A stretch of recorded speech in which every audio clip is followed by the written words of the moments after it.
Cette sculpture, c'est avant tout une rencontre. Une rencontre avec un sculpteur qui s'appelle Angèle, qui vit en Castilla y León. J'ai eu un vrai coup de foudre.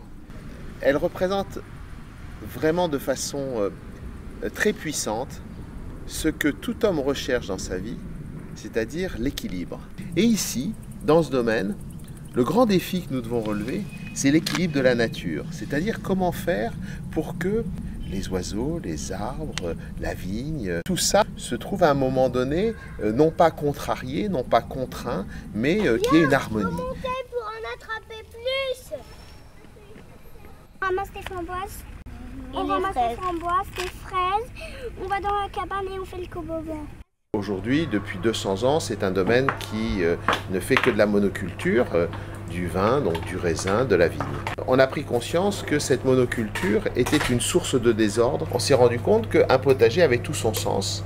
D'abord parce qu'il permettait aux gens du domaine de vivre de leur travail, parce qu'il nous permettait aussi d'offrir aux gens qui viennent au caveau autre chose que du vin, de l'huile d'olive, des légumes frais, bio, bien évidemment des conserves, des coulis de tomates, c'est ce que est en train de nous faire Antoine aujourd'hui. La pulpe de tomate, elle est mise en pot et ensuite elle est stérilisée pour la longue conservation. Là vous avez de la tomate rouge, là vous avez une tomate un petit peu plus sombre, c'est la noire de Crimée. Et on peut faire aussi des préparations de tomates entières en bocal.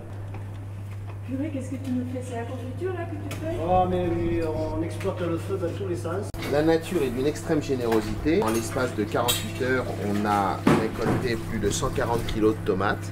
Elles sont magnifiques. Donc nous les proposons au caveau fraîches et nous essayons actuellement de faire des tomates séchées. Voilà. Alors Armando, c'est l'homme clé ici. C'est lui qui est chef de culture, donc qui veille avec soin à la vigne. Et c'est lui qui est l'homme de ce potager.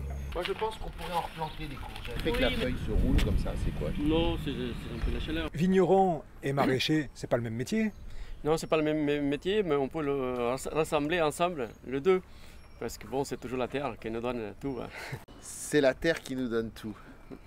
Voilà. Toute notre culture est en bio et aujourd'hui nous portons des expériences qui vont au-delà puisque nous travaillons par exemple sur un programme de biocontrôle où nous cherchons à supprimer, si possible complètement, l'usage du cuivre, l'usage du soufre.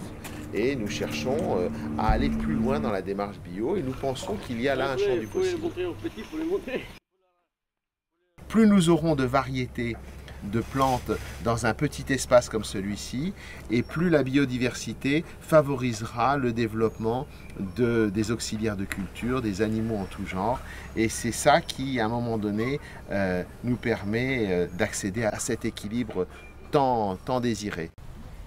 Bah, j'aime bien les tomates, les fraises, l'oseille aussi.